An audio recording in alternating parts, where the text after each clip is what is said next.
ನಮಸ್ತೆ ಎಲ್ಲರಿಗೂ. ಎಲ್ಲರಿಗೂ ತುಂಬಾ ಇಷ್ಟವಾದಂತಹ ಜನಪ್ರಿಯವಾದಂತಹ ಮೈಸೂರು ಪಾಕ್ ಸ್ವೀಟು ಎಲ್ಲಿ ಹೇಗೆ ಅದು ಯಾವ ತರ ಹೇಗೆ ಯಾರು ತಯಾರಿಸಿದ್ರು ಅಥವಾ ಎಲ್ಲಿಂದ ಹೇಗೆ ಶುರುವಾಯಿತು, ಅದಕ್ಕೆ ಮೈಸೂರು ಪಾಕ್ ಅನ್ನೋ ಹೆಸರೇ ಯಾಕೆ ಬಂತು, ಎಲ್ಲರಿಗೂ ಕುತೂಹಲ ಇದ್ದೇ ಇರುತ್ತೆ ಅಲ್ವಾ. ಅದನ್ನ ನಾವು ಇವತ್ತು ತಿಳ್ಕೊಳ್ಳೋಣ. ಮೈಸೂರು ಪಾಕ್ ಅಂದ್ರೆ ನನಗೂ ತುಂಬಾ ಇಷ್ಟ, ಅದಕ್ಕೋಸ್ಕರ ನಾನು ಮೈಸೂರು ಪಾಕ್ ಬಗ್ಗೆ ಹೇಳೋಣ ತಿಳ್ಕೊಳ್ಳೋಣ ಅಂತಾನೆ ಪ್ರಯತ್ನ ಮಾಡಿದ್ದೆ. ಒಂದ್ಸಲ ಹೀಗೆ ನಾಲ್ವಡಿ ಕೃಷ್ಣರಾಜ ಒಡೆಯರಿಗೆ ಏನಾದ್ರೂ ಒಂದು ಸಿಹಿಯನ್ನ ತಿನ್ಬೇಕು ಅನ್ನೋ ಬಯಕೆ ಆಗುತ್ತೆ. ಅದಕ್ಕೆ ಅವರು ಅವ್ರ ಆಸ್ಥಾನದ ಬಾಣಸಿಗರಾದ ಕಾಕಾಸುರ ಅವರಿಗೆ ಹೇಳ್ತಾರೆ, ಏನಾದ್ರೂ ಒಂದು ಹೊಸ ತರವಾದ ಸಿಹಿ ಖಾದ್ಯವನ್ನು ಮಾಡಿ ಅಂತ ಹೇಳಿ.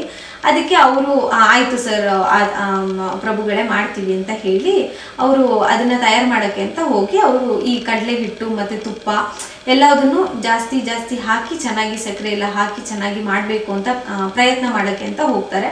ಅದು ಪ್ರಯತ್ನ ಮಾಡ್ತಾ ಇರ್ಬೇಕಾದ್ರೆ ಅದು ಏನೇ ಮಾಡಿದ್ರು ತೆಳ್ಳಗೆ ಮೆದುವಾಗಿ ಇರುತ್ತೆ, ಅದು ಗಟ್ಟಿ ಆಗ್ತಾ ಇರಲ್ಲ. ಇದು ಅಷ್ಟರಲ್ಲಿ ರಾಜರು ಕರೀತಾರೆ, ತಗೊಬನ್ನಿ ರೆಡಿ ಆಗಿದ್ರೆ ಅಂತ ಹೇಳಿ ಕರೀತಾರೆ. ಅದಕ್ಕೆ ಅವ್ರೇನ್ ಮಾಡ್ತಾರೆ, ಅದನ್ನ ಹೇಗಾದ್ರೂ ಮಾಡಿ ಕೊಡ್ಬೇಕಲ್ಲ ಅಂತ ಹೇಳಿ ಅವರು ತುಂಬಾ ಗಾಬರಿಯಲ್ಲಿ ಹೇಗೆ ರೆಡಿ ಆಗಿದ್ವಿ ಎಲ್ಲದಕ್ಕೂ ತುಪ್ಪ ಎಲ್ಲ ಹಾಕಿ ಅದನ್ನ ರೆಡಿ ಮಾಡಿ ರಾಜರಿಗೆ ತಂದು ಕೊಡ್ತಾರೆ. ಅವರು ತುಂಬಾ ಗಾಬರಿಯಲ್ಲಿ ಕೊಡ್ತಾರೆ. ರಾಜರು ಏನಂತಾರೋ ಏನೋ, ಇಷ್ಟ ಆಗುತ್ತೋ ಇಲ್ವೋ, ಮೊದಲನೇ ಸಲ ಮಾಡಿರೋದು ಏನೋ ಒಂಥರ ಅನ್ನಿಸ್ತಾ ಇದೆ ಅಂತ ಹೇಳಿ ಕೊಡ್ತಾರೆ. ಆದ್ರೆ ಅವರ ಆಶ್ಚರ್ಯಕ್ಕೆ ರಾಜರು ಅದನ್ನ ತಿಂದಿದ ತಕ್ಷಣ ತುಂಬಾ ಚೆನ್ನಾಗಿದೆ ಅಂತ ಅವ್ರಿಗೆ ತುಂಬಾ ಇಷ್ಟ ಆಗುತ್ತೆ.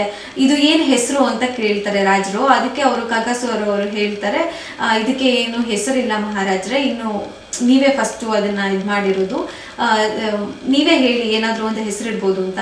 ಇದು ಮೈಸೂರಲ್ಲಿ ನೀವು ಮಾಡಿರೋದ್ರಿಂದ ಇದಕ್ಕೆ ಒಂದು ನಮ್ಮದೇ ಮೈಸೂರಿನ ಹೆಸರಿರ್ಲಿ, ಮತ್ತೆ ಇದು ಪಾಕವಾಗಿರೋದ್ರಿಂದ ಮೈಸೂರು ಪಾಕ್ ಅನ್ನೋ ಹೆಸರಿರ್ಲಿ, ಹೀಗೆ ಜನಪ್ರಿಯವಾಗ್ಲಿ ಇದು ಹೆಸರು ಅಂತ ಹೆಸರನ್ನ ಇಡ್ತಾರೆ.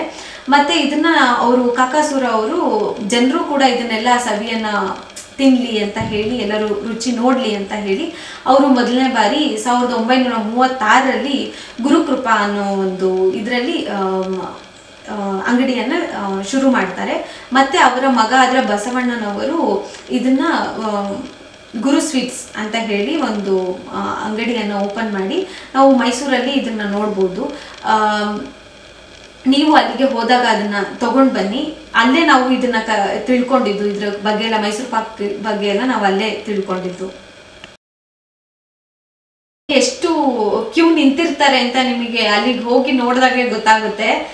ನೀವು ಅಲ್ಲಿಗೆ ಹೋದ್ರೆ ಇದು ಮೈಸೂರು ಪಾಕ್ ಇಷ್ಟು ಫೇಮಸ್ ಅಂತ ನಿಮ್ಗೂ ಅನ್ಸುತ್ತೆ. ಮೈಸೂರು ಪಾಕ್ನ ಇದೇ ಹೇಗೆ ಯಾರು ಶುರು ಮಾಡಿದಾರೋ ಅವರ ವಂಶಸ್ಥರ ಅದೇ ರೀತಿಯಲ್ಲಿ ಹೇಗೆ ಮಾಡಿದಾರೋ ಅದೇ ಸವಿಯನ್ನು ನೀವು ಸವಿಬೇಕು ಅಂದ್ರೆ ಒಮ್ಮೆ ಮೈಸೂರಿಗೆ ಬಂದು ಗುರು ಸ್ವೀಟ್ಸ್ ಅಲ್ಲಿ ಕ್ಯೂ ಅಲ್ಲಿ ನಿಂತು ಇದನ್ನ ಸವಿಬೇಕು. ಅದು ಗುರು ಸ್ವೀಟ್ನ ರುಚಿನೇ ಬೇರೆ ತರ ಇದೆ.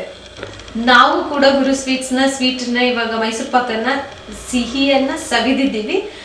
ಅದಕ್ಕೆ ಗುರು ಸ್ವೀಟ್ಸ್ಗೂ ತುಂಬಾ ಧನ್ಯವಾದಗಳು. ಮಹಾರಾಜರಿಗೆ ಹೇಗೆ ಮಾಡಿಕೊಟ್ಟಿದ್ದಾರೋ ಅದೇ ಪ್ರತೀತಿಯಲ್ಲಿ ಈಗಲೂ ಸಹ ಅದೇ ರೀತಿಯ ಸಿಹಿಯನ್ನ ಎಲ್ಲರಿಗೂ ಕೊಡ್ತಾ ಇದ್ದಾರೆ.